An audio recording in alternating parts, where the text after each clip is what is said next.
Mexico has responded just like businesses and the United States in Canada have also responded with nervousness. Indeed, we heard Mexico's president this morning speak specifically on this topic. Siempre vamos a mantener el diálogo. We will always maintain dialogue as it is fundamental to the relationship between Mexico and the United States government. There is this dialogue, and we have Plan A, Plan B, and Plan C for whatever the U.S. government decides.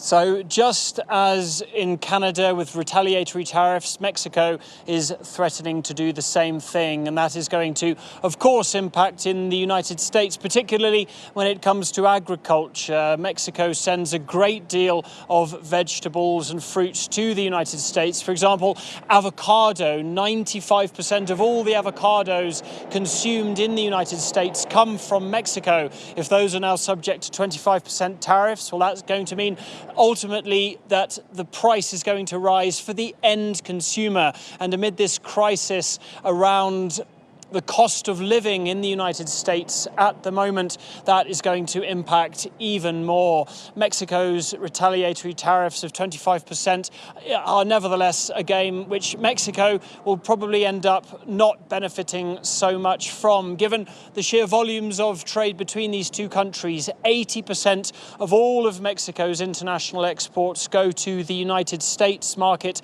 while just 15% of US exports come down to Mexico. So Mexico obviously really in the firing line here, and it's something which industries are really worried about, and particularly in other sectors, for example, manufacturing, the automotive sector, electronics, in which US companies have brought their manufacturing operations down to Mexico as a result of North American free trade, proximity to the border, as well as labor costs. $20 an hour you have to pay a factory worker in the United States. These companies come down to Mexico and they only have to pay these workers $20 a day.